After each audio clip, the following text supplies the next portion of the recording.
إن الحمد لله نحمده ونستعينه ونستغفره ونعوذ بالله من شرور أنفسنا وسيئات أعمالنا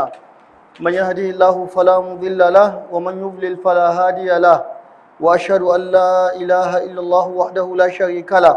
وأشهد أن محمدا عبده ورسوله يا أيها الذين آمنوا اتقوا الله حق تقاته ولا تموتن إلا وأنتم مسلمون يا أيها الناس اتقوا ربكم الذي خلقكم من نفس واحدة وخلق منها زوجها وبث منهما رجالا كثيرا ونساء واتقوا الله الذي تساءلون به والأرحام إن الله كان عليكم رقيبا يا أيها الذين آمنوا اتقوا الله وقولوا قولا سديدا يصلح لكم أعمالكم ويغفر لكم ذنوبكم ومن يطع الله ورسوله فقد فاز فوزا عظيما أما بعد فإن أصدق الحديث كتاب الله وخير الهدي هدي محمد صلى الله عليه وآله وسلم وشر الأمور محدثاتها فإن كل محدثة بدعة وكل بدعة ضلالة وكل ضلالة في النار bayan haka ‘yan uwa assalamu alaikum wa rahmatullahi wa barakatuh barkamu da sake haduwa a wannan cibiyar mai albarka cibiyar da'awa da ke a nan titin Kaduna a jihar Sokoto inda muke karatun littafin Sunan Abi Dawud a kowace ranar Alhamis yau Alhamis 6 ga watan Zulqa'ida shekara ta 1442 bayan hijirar manzon Allah sallallahu alaihi wa sallam daga Makka zuwa Madina muna nan cikin Kitabul Qada yau insha Allah muna fatan mu kai ƙarshen wannan littafin za mu tashi babi na 29 babun fiddaini ko fil habs fiddaini ko dai bismillah wassalatu wassalamu ala rasulillah qala al-musannif rahimahullah babun fil habs fiddaini wa ghairihi قال حدثنا عبد الله بن محمد النفيلي قال حدثنا عبد الله بن المبارك عن وبر بن ابي دليلة عن محمد بن ميمون عن عمرو بن شريك عن أبيه عن رسول الله صلى الله عليه وسلم قال لين الواجد يحل عرضه وعقوبته قال ابن المبارك يحل عرضه يغلظ له وعقوبته يكبس له. Imam Abu Dawud ya ce babun fil habsi fi daini wa gairihi babi mai magana game da tsare mutum game da bashi da kuma wani bashi idan mutum ya ci bashi ya ki biya aka ji wajen alkali ana iya tsare shi ana iya daure shi gidan yari game da don haka babin zai mana magana game da bashi da kuma abin da ba bashi ba Imam Abu Dawud ya ce hadathana Abdullah ibn Muhammad an-Nufaili qala akhbarana Abdullah ibn Mubarak an Wabr ibn Abi Dulayla an Muhammad ibn Maimun an Amr ibn Sharid an abihi an Rasulillah sallallahu alaihi wa sallam baban shine Sharid bin Suwaidan radiyallahu anhu sahabi ne yake cewa annabi sallallahu alaihi wa sallama ya ce layyul wajidi jinkirin wanda yana da abin biya bai biya ba yuhillu irbahu yana halattar da mutunci ne mutum ya ci bashi yana da abin biya lokacin biya yayi bai biya ba yana halatta a ci mai mutunci wa uqubatahu kuma ai mai uquba qala ibn al-mubarak abdullah ibn mubarak mallamin abdullah ibn muhammad an-nufaili malamin Abu Dawud na tabaka ta biyu kenan nan cikin isnadin sanannen malamin Abdullah bin Mubarak yace yuhillu irbahu yugallabu lahu abinda ake nufi da yana halatta irli ne shine ana tsananta mai ana kausasa mai a gaya mai magana wa uqubatahu abinda ake nufi da uquba da za a yi mai yuhbasu lahu ana daure shi akan bashin saboda cin bashi ba a biya ba ya zama ruwan dare mutane wata da gangan ma suke yi ko kuma suke ɗauka abu da muhimmanci wannan eko ya yi yawa ko wata suke ɗauka abu da muhimmanci ana rigima bashi ka ji wani me yasa bai biya bashi ba sai ka yi mamaki mutum ne yana da zai ji wajen da yake neman bashi ya yi mai ƙaramin murya ya yi mai kaza a ranta mai in lokacin biya yayi yana da kaddarorin da ya kamata ya sai suwa ya biya sai ya ce bai sun sai da kaddara kaza wai bai sun sai da kaddara kaza ya riga ya saba da ita kaga ka saba da kaddara baka son sai suwa ka ci bashi shi ma wancan da ya dauki kuɗi ya baka ya saba da su amma da haka ne ya dauka ya bai to kaga abu ne wanda annabi sai ce duk wanda yake da halin biya bai biya ba to wannan yana halatta a ci mai mutunci yana halatta a mai ukuba to wanda baya da komai fa wanda baya da abin biya lokaci yayi fa Imam al-Khattabi yace wa fil hadisi dalilun ala anna al-mu'sira la habsa alaihi wannan hadisi yana nufin cewa wanda bai da abin biya, wanda babu ce ta sa babu ce, to wannan ba za a tsare shi ba, li'annahu innama abaha habsahu idza kana wajidan, domin ya halatta ne a tsare shi idan yana da, wanda bai da kuma ita babu bata san wata doka ba, don haka dole a haƙura. Don haka ya kamata wayanda ake ranta mu bashi ya zan babu, ba sakaci suka yi ba, abin ya salwanta, to Allah ya ce fa in kana dhu usratin fa nadhiratun ila maisara, in ya kasance mu'sir ne wanda baya da abin biya ne, to ai mai jinkiri har zuwa ya samu lokacin biya ya biya, amma wanda yake da shi bai biya ba, wannan mutunci ne yana halatta da kuma ai mai uquba. حدثنا معاذ بن أسد قال حدثنا معاذ بن أسد قال حدثنا النضر بن شميل قال أخبرنا حرماس ابن حبيب رجل من أهل البادية عن أبيه عن جده قال أتيت النبي صلى الله عليه وسلم بغريم لي فقال لي إلزمه ثم قال لي يا أخا بني تميم ما تريد أن تفعل بأسير.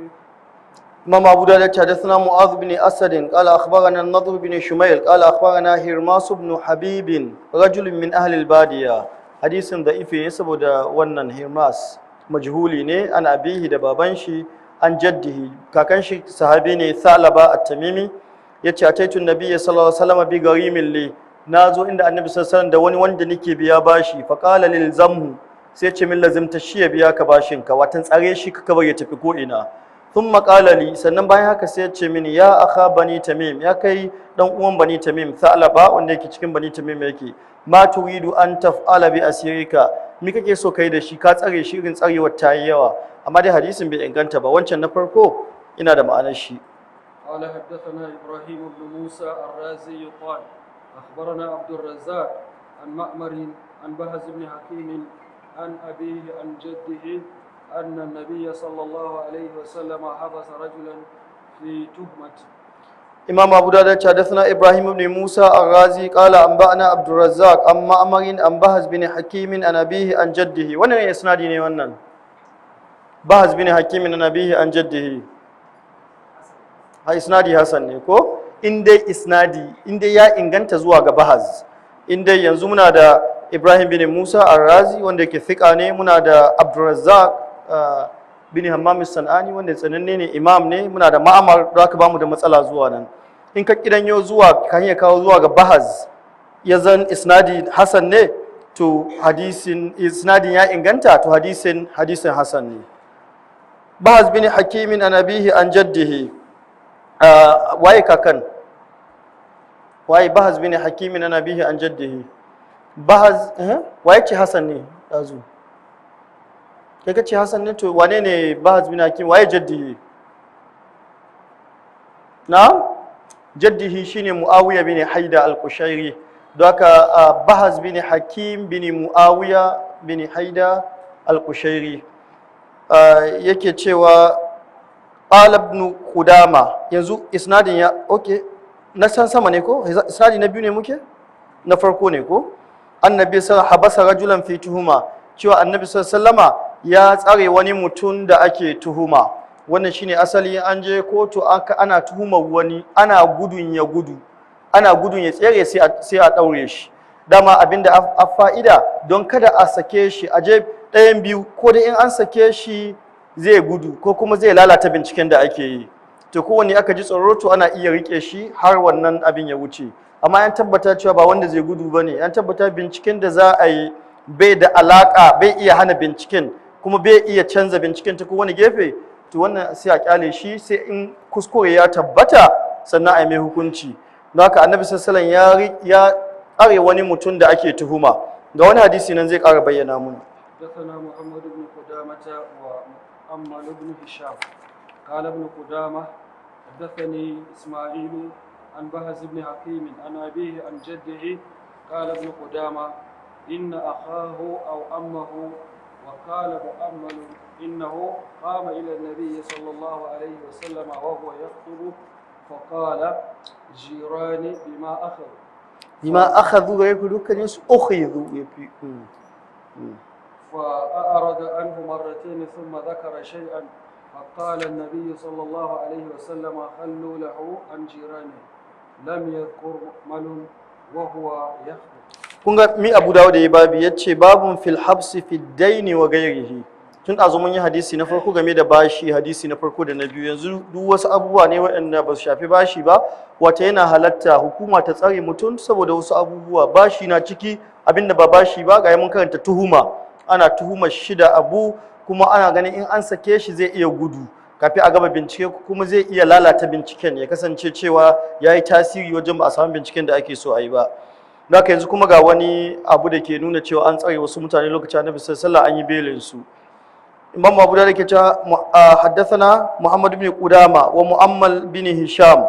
Qala ibn Qudama shine mallamin shi na farko, Muhammad bin Qudama. Haddathani Isma'il shine Isma'il bin Ulayya. An Bahz ibn Hakim an abihi an jaddihi. Mun dawo isnadin mu na dazu ko? Qala ibn Qudama, malamin Abu Dawud da farko ibn Qudama yace inna akhahu aw ammahu, dan uwa ko baffan shi Muawiya bin Haida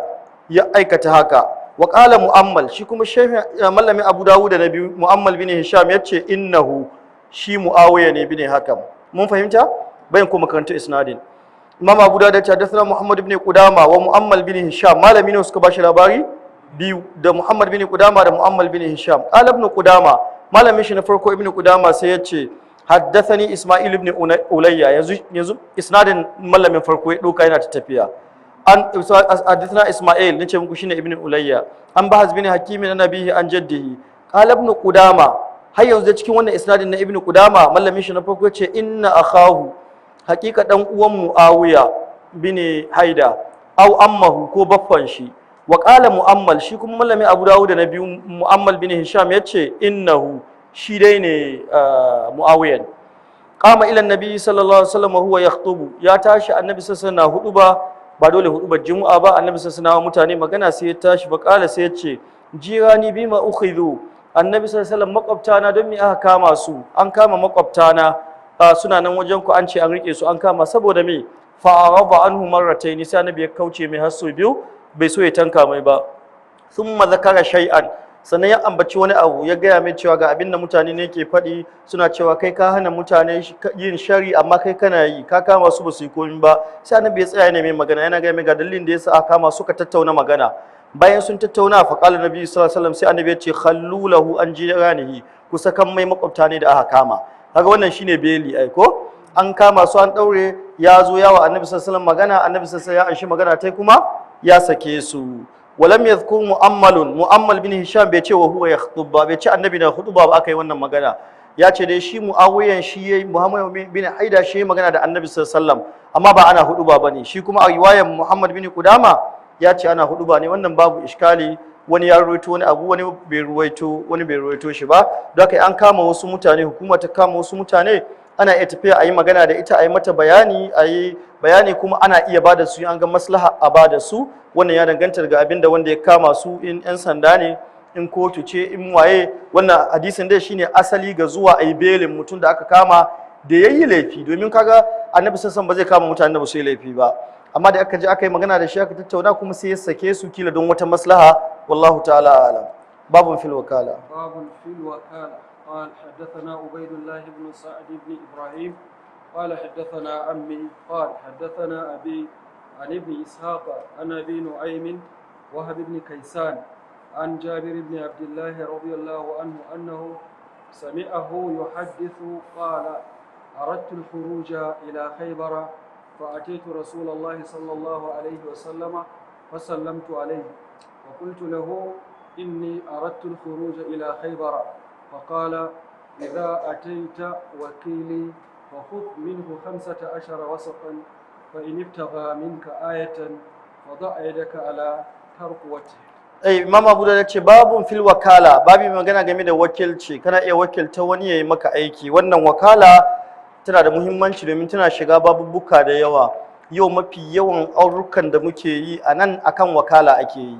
Sai ya kasance yarinya mafi yawa ba babanta ke bada ita ba, sai a wakilta wani dattijo unguwa a ce gare shi za a nema. Shi ma ango in ya wakilta sai ya wakilta wani, ango shi ya kamata ya zo da kai ne ya nema ga baban yarinya a bashi. To amma mafi yawa ango sai dai ya wakiltu wani, ya ce a wakiltu wani ya zo neman aure, shi kuma baban yarinya mafi yawa sai ya wakilta wani aboki ne ko wane ko wani dan uwa ne ko wani dattijo. Naka wukala ana yin ta ga komai, ana wukala a ce na aika wani ya so min abu, na aika wani ya ba wani abuna na kaza. Yanzu wannan canji da ake yi, za mu karanta wannan hadisin zai daidai da canji da ake yi. Mutum yana da kuɗi na son ya je Kwatano ya so mota, ko ya je wani ya so mota, sai ya bada kuɗi ne nan naira, sai ya je can Kwatano ya karɓi saifa. Akan wikala an wakilta wanda a Kwatano, to amma dole sai an bada wani alama da ke nuna haka. Hadisin zai muna magana.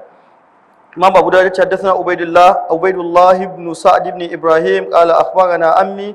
qala akhbarani abi shine Yaqub bin Ibrahim an ibn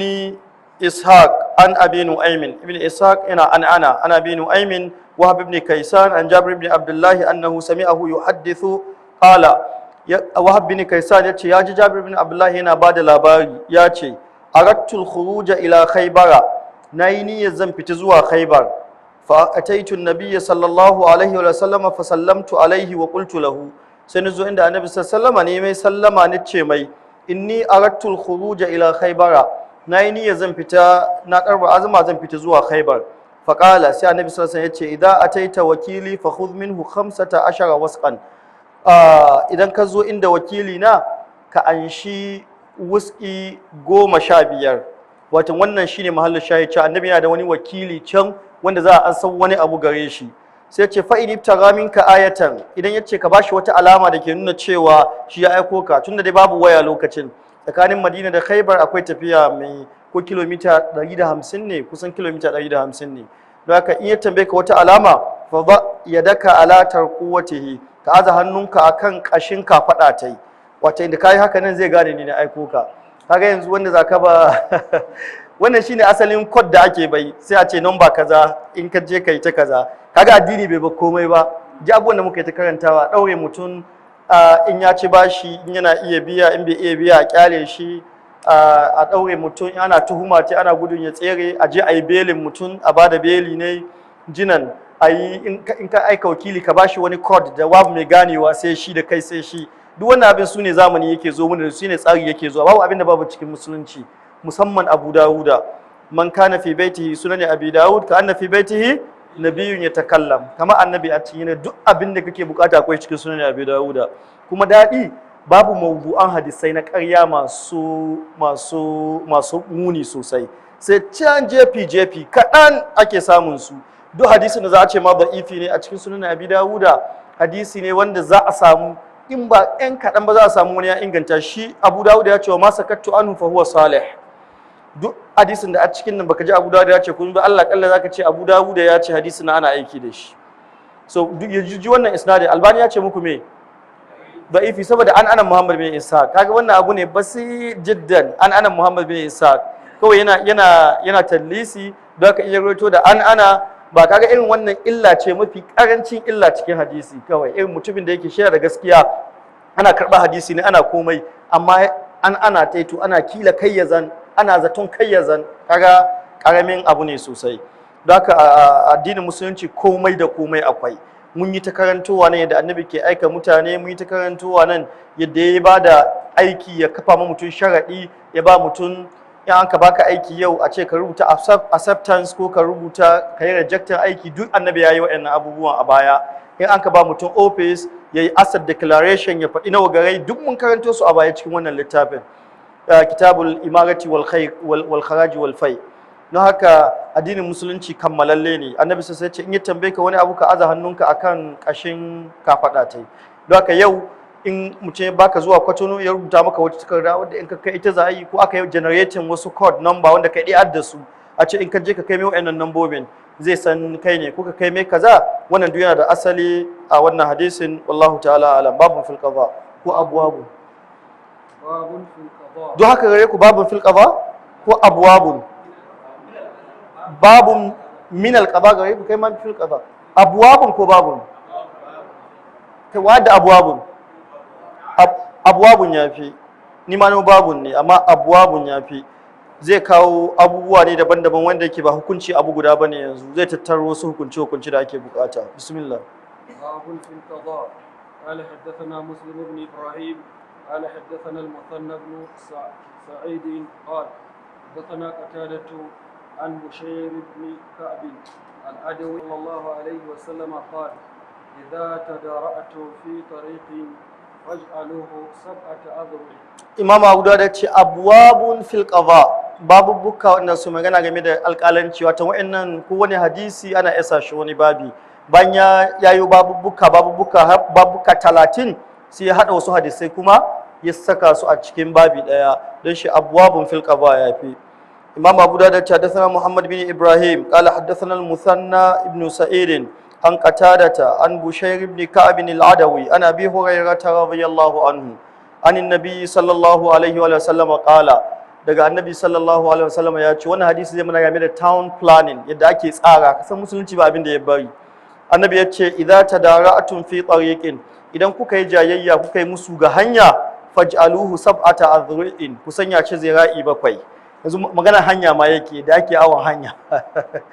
kaga in kuka yi musu ga hanya ya za a sa hanya malamai sun ce ba hanya tsakanin gida da gida ba hanya babba wadda suke wucewa kusa an auna gonakin mutane ana fidda hanya sai ya kasance to dole kai yanzu hanya ta biyo gonarka don haka hanya ta biyo a ɗibi gonarka nan za a hanya to in dai za a sa hanya aka yi musu aka ƙi abin nan to a sa shi zira'i 7 in kun yarda da wani abu wanda kowa yarda da shi to amma inda ba ku yarda da wani abu ba zira'i 7 malamai suka ce zira'i 7 a wancan lokacin da jaki yake wucewa da raƙumi yake wucewa da wanda ke tafiya ƙasa yanzu zira'i 7 bai ɗaukan mota biyu ko bai ɗaukan mota ta wuce mota ta wuto zira'i 7 yana ɗaukan mota guda ya yi zira'i 7 amma dai bai ɗaukan mota biyu don haka tun da bai ɗaukan mota biyu yanzu mutane suna da dama yanzu samu kansu yadda abinda gwamnati ta gani sabon town planning da ake amma dai alakullan akwai shi da cikin musulunci lokacin da ana bukatar ta lokacin annabi sallallahu alaihi wasallam ya yi magana ta yi wani ya ga cewa addinin musulunci ya tsaya ga sallah ya tsaya ga azumi ya tsaya ga waye duk mai karatu ya san ba haka bane ya san babu wani abu da ba a tabo ba kuma abin da ke cewa in kana son ka ɗauko sunan Abi Dawud da shi sunan Abi Dawud ba wanda ya kai shi cikin littattafai wajen tattara abubuwa wanda ke kusa da shi a haka shine sunan Tirmidhi Jami'u Tirmidhi shi ke kusa da shi a haka cewa komi kake bukata yanzu tuntuni muka tsaya maganar ibada ta aikin hajji da mun yi tsarki mun yi alwala mun yi duk mun kai aikin hajji an tsaya yanzu duk mu'amala ce ta yau da gobe da hukunci da gwamnati da shugabanci da waye ake yi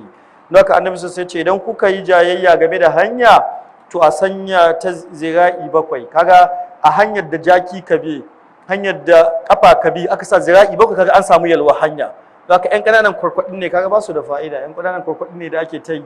kaga lokacin annabi sallallahu alaihi wasallam an fi yanzu ci gaba ta gefen hanya yanzu hanyoyin da mutane ka bi waɗanda ba su kai zira'i 7 ba mashin na bi wanda ko zira'i 3 ba su kai ba suna da yawa in ka bi wata kwarkwada ta hanya a wata unguwa sai ka yi mamaki kawai sai ka ga mutum biyu suka biyo sai guda ya tsaya guda ya wuce ashe ana so a samu hanya mai yalwa a lokacin da farakumi yake bi a lokacin da jaki yake bi an ce a sa zira'i 7 kaga alhamdulillah hanya ta yi yalwa طيب hadisi na gaba قال حدثنا مسدد وابن ابي خلف قال حدثنا سفيان قال قال حدثنا سفيان عن الزهري عن الأعرج عن أبي هريرة رضي الله عنه قال قال رسول الله صلى الله عليه وسلم إذا استأذن أحدكم أخاه أن يغرز خشبة في جداره فلا يمنعه فنكسوا فقال ما لي أراكم قد أردت لألقينها بين أكتافكم قال أبو داود وهذا حديث ابن أبي خلف وهو أتم Imam Abu Dawud ya hadathana Musaddad wa ibn Abi Khalaf shine Muhammad bin Ahmad bin Abi Khalaf qala su bi sun ce akhbarana Sufyan ibn Uyayna kenan an az-Zuhri an al-A'raj an Abi Hurairah radiyallahu anhu qala Rasulullah sallallahu alaihi wa sallam manzo Allah sallallahu alaihi wa sallam yace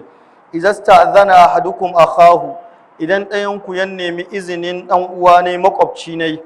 an ya gariza khashabatan fi jidarihi cewa ya kafa ƙyame a bangon shi ya aza ƙyamen gidan shi ga bangon shi fala yamna'ahu kada ya hana shi fanakasu Abu Hurairah bayan ya faɗi wannan magana sai mutane suka soke kansu suka kauda kansu suna jin kamar ba za su yi ba fa qala sai ce mali arakum qad arabtum ya nake ganin kuna kauda kai ga wannan hadisi ina gaya muku shi la ulqiyannaha baina aktafikum zan jefa shi tsakanin kafaɗinku watan don dole sai na gaya muku shi wasu malamai suka ce ya faɗi ne lokacin da yana amir a Madina watan kaga nan shi aka kawo shi kitabul qada cewa zan yi shi haka za a yi ko kuna so ko ba ku so wannan shine hukuncin da zan hukuntawa shine la ulqiyannaha baina aktafikum zan jefa shi tsakanin kafaɗinku watan zan cilasta shi ya kasance doka ne kuma haka za a dinga aikatawa qala abu daud wa hadha hadith ibn khalaf wa huwa atam wannan ba hadisin musaddad bane tunda mallamai biyu gare akwai musaddad akwai muhammad bin ahmad bin abi khalaf حدثنا قتيبة بن سعيد قال حدثنا الليث kaga wannan hadisin bai da cikakken alaka da wancan don shi abwabun fil qada قال حدثنا قتيبة بن سعيد قال حدثنا الليث عن يحيى عن محمد بن يحيى بن حبان عن لؤلؤة عن أبي سرمة قال أبو داود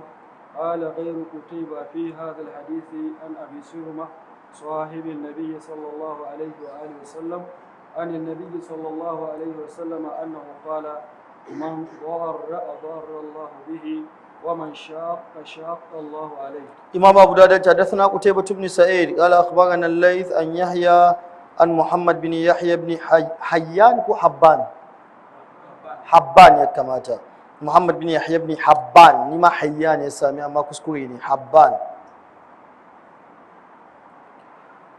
اللؤلؤة عن أبي سرمة قال أبو داود وأن اللؤلؤة مجهولة maulatul li ansar wata intitabaiwa ce ta mutanen Madina me albani ya ce muku da'ifi Hassan da shawahid din shi ya hada hadisin ma'anar ta inganta akwai amma dai lu'lu'a anan majhula ce an abi sirma sahabi ne qala abu dauda qala ghayru qutayba fi hadha alhadith an abi sirma sahibi nabi sallallahu alaihi wasallam an nabi sallallahu alaihi wasallam annahu qala man dara adara Allah bihi duk wanda ya cutar Allah zai cutar da shi ana magana alƙalanci kotu akwai mutanen da azami cutar da mutane kawai suke a kotu wasu alƙalai ne su ma haka suke yi talaka a ta ɗage mai shari'a in akwai hujjar ɗage shari'a tabbas a ɗage dole sai a yi bincike ba za a yanke hukunci ba a yi bincike ba amma wani ɗagewa a ta ɗagewa talaka ta wahala daga ƙauye yake zuwa daga ina yake zuwa ma in yana wahal da shi to kaga irin wannan wanda ya haka ya cutar suwa sai annabi sallallahu alaihi wasallam ya ce man dara adara Allah bihi duk wanda ya cutar suwa Allah zai cutar da shi wa man shaqqa Allahu alaihi duk wanda ya wahal suwa Allah zai wahalar da shi don haka ya kamata waɗanda suke shafe kotu na alƙalai da lauyoyi da waɗanda ka kai ƙara da waɗanda aka kai ƙara da waɗanda ake kira shaidu da waɗanda ke da influence na yadda shari'a ke tafiya su ji tsoron Allah kada su tsananta ba a tsanantawa ba a tsawaitawa ba a kaɗan ake ana tafiya da abu ne yadda gaskiya za ta fito kuma yadda kowane gefe bai wahala ba me yasa mutum zai ɗauko ya kawo ƙara domin yana tsammani a yi mai adalci domin yana tsammani ya samu sauƙi shi zai sa ya ɗauko ya kawo kotu ya kawo kotu kuma an wahal da shi ashe masu wahal da mutane a kotu annabi ya yi musu addu'a irin wadda ta dace da su cewa duk wanda ya cutar da mutane Allah ya cutar da shi wanda ya sa musu wahala Allah ya sa mu yi wahala kuma kaga wannan amun ne ya wuce kotu kawai haka duk lokacin da kake cikin mutane ka yi kokari kaka cutar da wani yau cutar da makwabta ya yi yawa wani bai damu bai zuba shara garkan makwabta ne ko ya kunna rediyo ne da karatun Qur'ani ko da wa'azi ko da kiɗi ko da fina-finai ko da wani abu wanda makwabci ne zai cutu ya kasa bacci ya ce makwabci bai tsaya unguwa ɗaya ba a hostel makwabci ne a gidan haya ga ɗaki makwabci ne a hotel ma in an sauka ga ɗaki makwabci ne duk wani abu da ya shafi cutarwa ba kuma dole makwabci ba a motar kasuwa ma wanda ya zauna kusa da kai a jirgin sama ma wanda ya zauna kusa da kai duk makwabta ne don haka ji tsoron Allah a daina cutar da mutane annabi ya yi addu'a ga wanda yake cutarwa cewa shi ma fa Allah zai cutar da shi wanda yake wahalsuwa shi ma Allah zai wahal da shi Allah ya tsare mu da cutarsuwa da wahalsuwa حدثنا محمد قال حدثنا سليمان بن داود العتكي قال حدثنا حماد قال حدثنا واسل مولى أبي أيينة قال سمعت أبا جعفر محمد بن علي يحدث عن سمرة بن جندب أنه كانت له أضد من نخل في حائط رجل من الأنصار فقال ومع الرجل أهله قال فكان سمرة يدخل إلى نخله فيتأذى به ويشق عليه فطلب إليه أن يبيعه فأبى فطلب إليه أن يناقله فأبى فأتى النبي صلى الله عليه وسلم فذكر ذلك له فطلب إليه النبي صلى الله عليه وسلم أن يبيعه فأبى فطلب إليه أن يناقله فأبى قال فهبه له ولك كذا وكذا أمر رغبه فيه فأبى فقال أنت مضار وقال رسول الله صلى الله عليه وسلم للأنصاري اذهب فاقلع نخله. إمام أبو داود حدثنا سليمان بن داود الأتكي قال حدثنا حماد شين ابن زيد كينان قال أخبرنا واصل مولى أبي أيينة قال سمعت أبا جعفر محمد بن علي أبو جعفر محمد بن علي بن أبي طالب ونكسني الباكر يحدث عن سمرة بن جندب أنه كان له أبض من نخل يا كربو daga Samura bin Jundub cewa da wasu guntayen itacen dabino fi ha'id rajulin a gonar wani mutum min al-ansari na mutanen Madina wa qala wa ma'a rajuli ahluhu shi kuma mutumin da iyalai ne yake cikin gonar haka gona ce ta wani mutumin Madina Samura bin Jundub yana da itacen dabino wasu gajerru itacen dabino ciki zai yiwu gonar wani ce kai adda ice kaza da kaza kaza ta ya ka samu wallahu alam ta wasu hanya ko gado ko wani sai ma aka yi ko wani abu dai da ya kasance can wani abu ya sa kana da zai yi plaza wani yana da shago biyu wanda sayan su yayi kafin mai plaza sai san ma duk zai yi wani abu kawai dai shi yana da itacen dabino wasu itacen dabino cikin gonar wani mutum shi kuma wancan mutumin da iyalai ne yake cikin gonan qala fa kana samura yadkhulu ila nakhlihi sai samura ya kasance yana shiga cikin gonar inda dabinnai ne inda itacen dabinnai ne fa ta'azza bihi sai wancan mai gonar da iyalai ne ciki sai ya dinga damuwa ya dinga cutuwa da shigar da yake wai shuqqu alaihi abin ya ne mai nauyi shi yana ganin na shigo inda dabinnai na shi kuma yana ganin cewa gonar nan ta wani iyali na a ciki kuma kila akwai wasu abubuwa da sirri ne da ake so a aje wanda nake ajewa gida a gona ta tunda ciki nake da iyalai na ban sun kowa ya gani fa qalaba ilaihi an yabi'ahu sai ya nemi Samura bin Jundub sai san mai wa'annan itacen dabino sai kasance in ka sai san mai sun zama nawa ba za ka shigo ba fa'a ba sai ya kiya fa'alaba ilaihi an yunaqilahu sai ce mai to kabban min su in baka wasu a waje kaza inda babu cutarwa kaga ba sai ka shigo gona ta ba ina da wani icin dabino a waje kaza itacin dabino in baka fa'a ba sai yake fa'atan nabiyyi sallallahu alaihi wasallam fa zakara lahu sai zo inda annabi sai ya kawo kara cewa ga yadda muka yi da Samura ga yadda aka yi bai yadda ba fa'alaba ilaihi nabiyyi sallallahu alaihi wasallam an yabi'ahu sai annabi ya nemi ya sai Samura ya sai samma shi mai gona wa'annan itacen dabino fa'a ba sai ya kiya fa'alaba ilaihi an yunaqilahu ya nemi ya canza mai annabi ya ce to ya baka wasu a wani wuri mana fa'a ba ya kiya ala sai annabi ya ce habbu lahu wa laka kaza wa kaza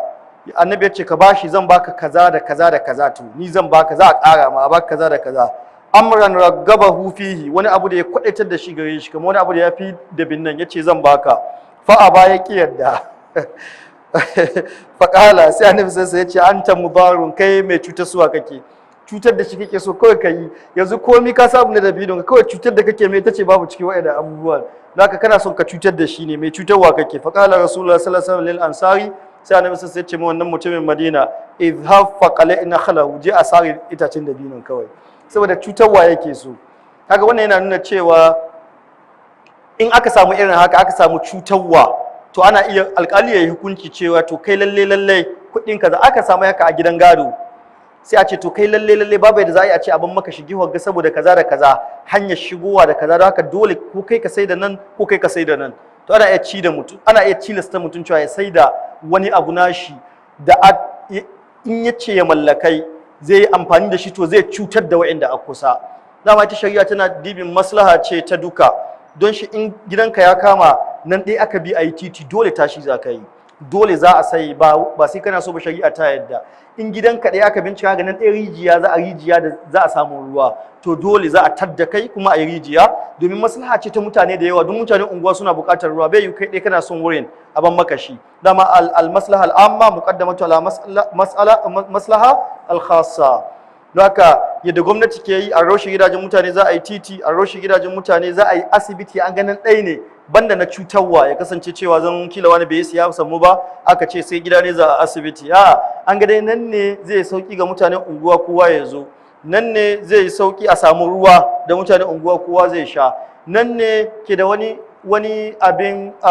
wani ma'adan wanda yake zai amfani mutane da yawa na ƙasa, kila fetur ne an nan cikin gida ne wanda za a ɗiba, kila zinari ce a gida ne wanda nan za a wajen gina zinari, abu ne wanda jama'a na bukata, to yana halatta a tsaye da maslaha tai a yi amfani da maslaha babba. Wannan hadisi mai Albani ya ce mu game da shi saboda me duk rijal ɗin shi ingantattu ne, duk rijal ɗin shi tsikoke ne, amma me matsalan matani ne sallallahu alaihi wasallam. Wasu malamai sun ambaci wannan cewa Samura bin Jundub musamman ambata ta cikin wannan hadisi, amma dai illa ta isnadi shine al-Baqir thiqa ne ashabu kutubi sita sun rawaito mai hadisi Abu Ja'far al-Baqir, amma bai hadu da Samura bin Jundub ba,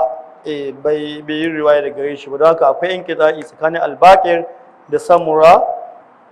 bin Jundub. Sannan wannan illan ma an faɗi ta cewa Samura bin Jundub musamman ba zai yi haka ba, annabi ya ce mai kaza ya ce ba zai yi haka ba. Don haka wasu malamai suka sifuta shi da nakara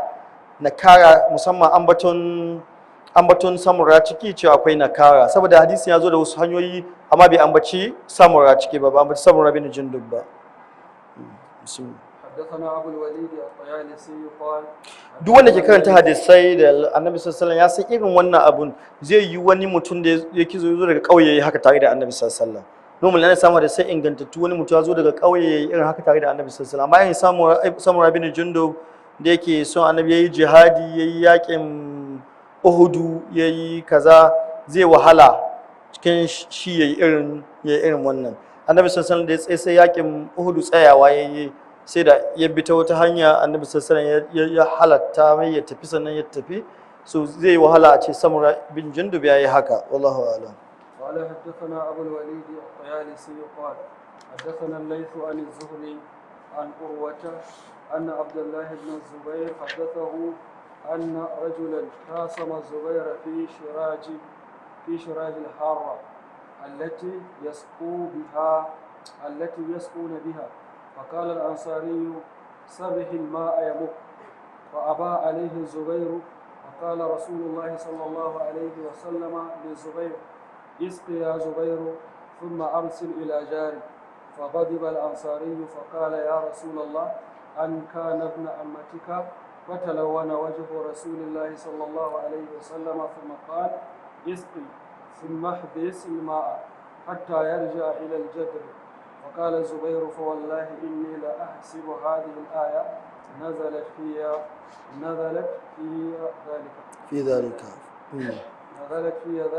في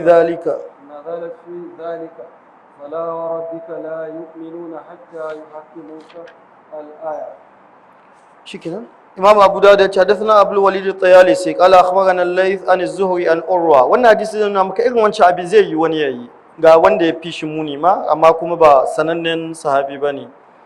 Anna Abdullah ibn Zubair haddathahu, Abdullah ibn Zubair ya bashi labari, anna rajulan khasama Zubair fi shirajil harra, cewa wani mutum ya yi jayayya da Zubair akan ruwan da ke zuwa tsakanin duwatsu, wurin gangarowa ga wata ƙasa mai duwatsu wanda zai zo zuwa gonarsu. Wata ruwan yana gangarowa daga tudu sai ya fara iske gonar Zubair, sannan ya gangara ya wuce gonar wannan bawan Allah. Allati yasquna biha, wanda da wannan ruwan suke bada ban ruwa gonarsu. Faqala al-ansari, sai wannan mutumin Madina yace sarrihil ma'a yamurru, bai ruwan ya wuce, ka dinga bari in ruwan suka biyo ta gonarka ka bari kawai su wuto gona ta. Fa aba alaihi Zubair, sai Zubair bin al-Awwam sai ya kiya. Fa qala an-nabi sallallahu alaihi wasallam li Zubair, sai suka zo da annabi sallallahu alaihi wasallam wajen hukunci, sai annabi ya ce ma Zubair, iski ya Zubairu, ya kai Zubair ka fara ba gonarka, tunda gonarka ruwan ke wutowa, ka fara ba gonarka thumma arsil ila jarika, sannan in ka ba gonar suka ishe ka sai ka saki su je inda makwabcinka shi ma sai ya samu, tunda kai nan suke fara biyowa. Qala, sai ya ce fagabibal ansariyu, sai wannan mutumin Madina ya hasala. Faqala, sai ce ya Rasulullah an kana ibn ammatika, don yana dan goggonka za ka yi wannan hukunci. Kaga wannan yayi wancan tsanani. Mutanen da ke zuwa daga ƙauye da kuma Madina akwai wasu munafukai zaune a Madina haka irin wannan bai sa a fa hadisi da irin wannan lafzan ya zo amma ya danganta irin wanda aka jingina maka kamar irin Samura bin Jundub sananne ne cewa ba zai yi irin haka ba amma an ce wani mutum daga ƙauye ga wani mutum haka duk zai iya haka sai ce ma annabi sallallahu alaihi wasallam an kana ibn ammatika don yana dan goggonka zaka yi mai wannan hukunci kace shi ya fara sha sannan ne fatalawwana wajhu rasulillahi sallallahu alaihi wasallam sai fuska annabi sallallahu alaihi wasallam ta canza ta yi launi fararen mutane in suka yi fushi za a gani a kumatun su zai canza ya dauki jini sai ya canza qala ma hatta yarji ila aljadri ga hukunci na adalci ka shayar kai Zubair sannan ka rike ruwan sai ya ishe ka ya koma ga bango gonarka ya ishe ka gonarka ya fara zuwa haka ya kamata a yi da annabi ya ce ka sha ka bari su isa garai shi kuma abin da yake so kawai a bari ruwan su isa garai shi kan Zubairu ya sha kun fahimta ko shi abin da yake so kaga son kan yayi yawa Zubairu ruwan nan ba na kowa bane ba kowa ya sai su ba ruwa ne masu gangaruwa kamar ruwan sama ne don haka kai Zubairu sai ya ɗiba ya zuba magona tai kuma ya bari saura sai su wuce sai ya ce a'a lalle sai dai a bari su je gona tai shi ya fara shayarwa shi Zubairu sai dai ya bari su wuce annabi sai hukunci da Zubairu ya ba gona tai sannan ya ba wancan kai ya ce ya aje kun ga cikin wancan babu ya aje babu ya yi tanadin ruwa ya aje sai Zubairu sai wancan yi wannan magana sai annabi sai ce ya hasala sai ce ya kai Zubairu ka shayar sannan ka aje har sai ya kai ga daidai bangonka daidai da kake so ka tanada wa qala Zubair sai Zubair bin Awwam yace fa wallahi inni la ahsibu hadhihi al-aya nazalat fi dhalika yace wallahi ina tsammanin akan haka aka saukar da wannan ayat fala wa rabbika la yu'minuna hatta yuhakkimuka fi ma shajara bainahum Allah ya saukar da a sam ba za su yi imani ba har sai sun saka mai hukunci ga abin da ya shiga tsakanin su thumma la yajidu fi anfusihim harajan mimma qadaita wa yusallimu taslima ba za su samu damuwa ba ga abin da ka hukunta su miƙa wuya miƙawa wancan hukuncin da Annabi sallallahu alaihi wasallam yayi ya kage kafa ya ce sulhu Imam al-Bukhari yayi babi game da wannan hadisin yace babi mai nuna cewa idan imam idan aka yi sulhu wanda bai da sulhu ba to za a hito mai da hukunci karara wancan abin da Annabi sallallahu alaihi wasallam yayi sulhu ne yayi cewa ka ɗiba ka bari su wuce da kana son ruwan nan gonarka suka fara hituwa suka biyo gonarka ga hanya suka biyo gonarka naka ne babu dalilin da zai sa ka sake mai sai ka gama abin da kake amma annabi ya ce ka ɗiba ka sakan mai sauran ya wuce ka babu magana yanzu kai tadadin su ka aje a'a in dai ka ɗibi masu isa ka sakan mai su wuce ya ce a'a shi dai sai dai su fara zuwa gona ta shi zai fara amfani da su bayan sun mutu sai annabi ya ce mai da hukunci ƙarara wanda suka zo gonarka ka shayar kuma ka aje yadda ka tanadi abinka sai duk ka gama wannan sannan su wuce su je gonar shi da ka yi sulhu wanda bai yarda da sulhu ba dama me sulhu shine kai ka dago yanzu sulhu ba dole mai haƙƙi za a ɗauka an ce za a yi sulhu to ba mai haƙƙi za a ɗauka a ba haƙƙi ne ba yadda za a yi shine kai ka dago sai kasance maslaha ta game gaba ɗaya to Imam al-Bukhari a wannan hadisi ya mai babu cewa idan aka yi sulhu mutum bai yarda ba to za a hiso mai da hukunci kwata-kwata a yi mai shi komi tsanani ne wallahu ta'ala ala hadisna Muhammad ibn al-Ala قال حدثنا أبو أسامة عن الوليد يعني ابن كثير عن أبي مالك بن ثعلبة عن أبيه ثعلبة بن أبي مالك أنه سمع خبراءهم يذكرون أن رجلا من قريش كان له سهم في بني قريظة فخاصم إلى رسول الله صلى الله عليه وسلم في معذور يعني السيل الذي يقتسمون معه فقضى بينهم رسول الله صلى الله عليه وسلم أن الماء إلى الكعبين لا يحبس الأعلى على الأسفل. طيب قاعدة تكي إمام أبو داود حدثنا محمد بن العلاء قال أخبرنا أبو أسامة عن الوليد عن ابن كثير عن أبي مالك بن ثعلبة عن أبي ثعلبة بن أبي مالك أنه سمع كبراءهم wannan Sa'alaba bin Abi Malik an yi sabani sahabi ne ko ba sahabi bane Ibn Hibban ya ce tabi'iyun thiqa duk wanda aka yi sabani sahabi ne ko ba sahabi bane to thiqa ne kawai da an yi sabani cewa wani an yi sabani sahabi ne da sabani ya shiga cewa sahabi ne ko ba sahabi bane to ya tashi da da'ifi ya wuce martabar da'ifi Allah kalla thiqa ne don haka mafi yawan wanda ake sabani sahabi ne ko ba sahabi bane suna rawaitowa daga manyan sahabbai don haka babu iskali don haka sai ya kasance fiqa ne tabi'i ya rawaito daga sahabi don haka babu iskali annahu sami'a kubara'ahum ya ji manyan su shine sahabbai kenan yadhkuruna anna rajulan min quraishin kana lahu sahmun fi bani quraiba cewa akwai wani mutum cikin quraishawa wanda yake yana da rabo a bani quraiza wato ya ji halicci yakin bani quraiza fa khasama ila rasulillahi sallallahu alaihi wasallama fi mahruzin sai kai kara ga annabi sallallahu alaihi wasallam ga wani ruwa da ake min mahruzin, wani tafki da ke wucewa, wani ƙorama, wani ruwa da ke wucewa mahruzin sunan shi a bani quraiza ruwan yake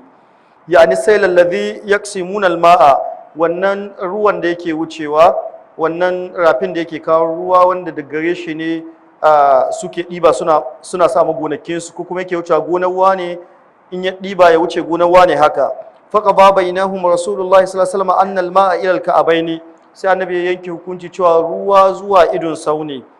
la yahbisu al-a'la ala al-asfali na sama kada ya rike su ga na ƙasa in sun kai idon sau wata ruwa in kaɗan suke wucewa kaɗan ne ba su kawo mutum ga idon sau to yanzu kai addayanci ka rike ka datse sai ka gama amfani da su sannan ka saki su wuce to amma in sun ka kai idon sau to yanzu ka rike wata suna gudana da yawa da ka ɗiba kawai ka bari wani ya ɗiba kana ɗiba kana ba gonarka kana ɗiba kana ajiyewa duk da kai sun dai kai idon sau to yanzu za ka yi amfani da su sannan ka basu suna wucewa shi ma wani yana amfani da su haka za ku yi amfani da su ku da yawa a lokaci ɗaya kaga in sun kawo kwabri sun taso wata suna da yawa dai suna tawa sun wuce idon sau sun kawo don haka za a yi haka ji musulunci da Allah ji abin da muke ta karantawa yau ji a auna ji hanya zira'i 7 wannan kaza a auna komin mu na musulunci na tafiya da tsari komi yana tafiya da tsari kuma komi yana tafiya daidai ji hadisan da muka fara karatu guda 3 na farko da suke magana ɗaure mutum ga bashi beli an san beli ɗaure mutum ga tuhuma hanya zira'i 7 kaza da sauransu abubuwa masha Allahu cike da wayewa cike da hikima cike da tsari wannan duk raddi ne ga wanda ke tsammanin addinin musulunci ya kace tsarki da alwala duk abin da ake bukata na rayuwa ashe akwai shi duk wani tsari ma irin yanzu ake zuwa da shi ko ana bukatar kaza ashe duk akwai shi rubuce a cikin littafai قال حدثنا أحمد بن عبدة قال حدثنا المغيرة بن عبد الرحمن قال حدثني أبي عبد الرحمن بن الحارث عن عمرو بن شعيب عن أبيه عن جده أن رسول الله صلى الله عليه وسلم قضى في السيل المحظور أن يمسك حتى يبلغ الكعبين ثم يرسل الأعلى على الأسفل. ana ganin kamar mun fassara shi ko ma'anar ɗaya ce da wancan kawai sa ka riƙe har ya kai ga ka'abaini in bai kai ka'abaini ba za ka riƙe in ya kai ka'abaini ko don tara shi da kai da ka riƙe kana ba su ya kai ka'abaini sai ka saki ya kai bakin idon sau sai ka bari ya wuce inda ƙarfi ne ya zo tun daga farko ya kai idon sau sai ka bar shi ya wuce watan kowa na samu wannan adalci ne wannan abu ne wanda ke sa cikin kanka abubuwa da yawa abu in ya zo ya ishi kowa to akwai in bai ishi kowa ba to a tsaya a yi amfani da shi ga waɗanda su zai amfani ta kwana amma ba ya kasance wani abu da in an bashi wani zai iya amfani da shi da wane biyu sai a ci a raba mutum 100 shi sai ya lalace ya kasance babu wanda ya yi amfani da shi ɗaya. قال حدثنا محمود بن خالد أن محمد بن عثمان قال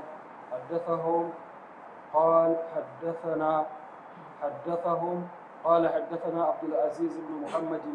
عن أبي طوالة وأمر بن يحيى عن أبيه عن أبي سعيد الخدري رضي الله عنه قال اختصم إلى رسول الله صلى الله عليه وسلم رجلان في حريم نخلة في حديث أحدهما وأمر بها فضرئت فوجدت 7 أذرع وفي حديث الآخر فوجدت 5 أذرع فقضى بذلك قال عبد العزيز وأمر بجريدة من جريدها فضرئت. إمام أبو داود حدثنا محمود بن خالد أن محمد بن عثمان حدثهم قال أخبرنا عبد العزيز بن محمد عن أبي طوالة وأمر بن يحيى المازني كنان عن أبيه عن أبي سعيد الخدري رضي الله عنه قال اختصم إلى رسول الله صلى الله عليه وسلم رجلان mutum biyu sun kai husuma inda annabi sallallahu alaihi wasallam fi harimi nakhlatin ga saha ta dabino wata iccen dabino an ce harimu shajara shine iccen dabino in nin mallake shi ina ne annau an ce ka adda wannan icce haka yake tashi ya ga yana tashi a sanda amma in ce sama wacewa yake ya kasance yana da yawa watan sama nayi rassan iccen da komai yawa gare su da inuwa inda yake kai inuwa ya fi sandan iccen girma sannan haka sayyu ne su ma girma gare su to an ce harimi shajara daidai inda iccen yake gaba daya inda kila inuwa ta ka tsayawa in yana tsakiya daidai inda sayyu ne ke kaiwa wannan harabat ita ce ake ce ma harimin nakhla sai ce mutum bi sun kai kara ga annabi sallallahu game da wannan fi hadithi ahadihima ga hadisin ɗayansu haddathana mahmud bin khalid anna muhammad bin uthman haddathahum qala akhbarana abdul aziz bin muhammad an abi tuwala wa amr bin yahya almazini wannan tsakanin muhammad bin abi tuwala da amr bin yahya almazini ga hadisin ɗayansu fa amara biha fa zuri'at fa wuji adat sab'ata azru sai annabi ya sa a auna iccen abinda za a auna sayyun shi sai aka auna aka samu sayye mafi tsawo zira'i 7 wa fi hadithin akhar fa wujidat 5 azur hadisin ɗayan su kuma yace aka same shi zira'i 5 faqaba bi zalika sai annabi ya yanke hukunci da haka idan aka auna sayye mafi tsawo aka same shi to daga nan za a kewayewa sai ai cycle to daga nan gaba ɗaya na wanda adda itaciyan ne qala abdul aziz fa amara bi jaridatin min jaridiha fa zuri'at sai aka yi amfani da sayi cikin sayyunta aka auna shi sai kasance bakin inda mafi tsawon wannan sayen ya tsaya bakin nan gaba daya na wanda ke da wannan itaciyar ne wanda ke da wannan bishiyar ne anan zamu dakata kuma mun kawo ƙarshen kitabul qada insha Allah sati mai zuwa zamu tashi a farkon kitabul ilm abinda muka faɗi daidai Allah ya ba mu lada kuskure Allah ya shafe cikin zukatan mai shafe cikin littafin mu sai akwai tambaya akwai wannan mai tambaya ce assalamu alaikum malam Allah shi kara wa malam lafiya da imani malam ni ne na ba da ɗinki da tela tun 23 ga watan sha'aban sai bayan an fara azumi sai na ce matelan ya canza min atamfa in ba shi les makin atamfar wadda na bada a ɗunka ne sai ya ce ba komai in kawo ya ɗunka min duka amma in ba da kuɗin sayen kayan ɗinki idan ya ƙare sai in ciko masa kuɗaɗensa sai na ba shi 7,000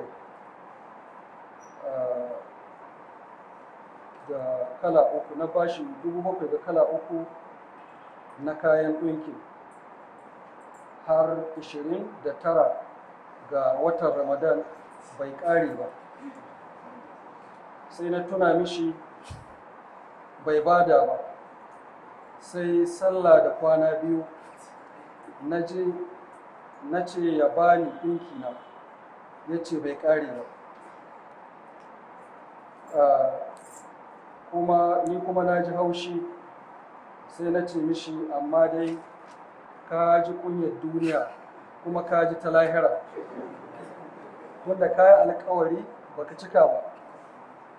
kuma sai na ce mishi kafi ne hukuncin ka kafi shi laifi hukuncin ka kafi shi laifi da haka sai ka je ka jaye wannan maganar da kai kuma ka ba shi haƙuri a yi sulhu kaga irin sulhu ya kamata ya tsakanin ku shi ya yafe ma ce bai da kai kahiri da kaza kai kuma ka yafe mai wahala abin da malamai sun ce ana zaluntar mutum fa ya takallam ya dinga magana har ya kasance shine azzalumi wani lokaci ana zaluntar mutum amma saboda yadda yake magana saboda yadda yake kaza domin mai annabi ya ce sabbataini bi sabba zulm wanda ya zage ka zagi ɗaya kai mai biyu kai zalunci da haka komai ana aje shi matsayi ne yanzu tela don bai cika ƙwari yake zama kahiri cikin wani littafin da ke waɗe abubuwan da ke kafirtawa yake kawo rashin cika alƙawali gaba ɗaya ko wani irin rashin cika alƙawali ne ai bai zama kafirci bale na tela wanda yake an sani an saba da sauransu da haka sai ka yi istighfari ka jaye wannan magana wallahu ta'ala alam. Akwai sanarwar buɗe karatu wanda za a fara da arba'una nawawiyya har zuwa ilimin musulmi imam ahmad wanda malam abdurrahman agarawa zai yi ranar buɗe wannan karatun ranar lahadi mai zuwa insha Allah sannan kuma lokaci tsakanin magariba da ainihin isha'i a kowane mako insha Allah wuri masallacin Imam Bukhari a nan fulani nan sai Allah ya bada subhanakallahumma wa bihamdika ashhadu an la ilaha illa anta astaghfiruka wa atubu ilaik.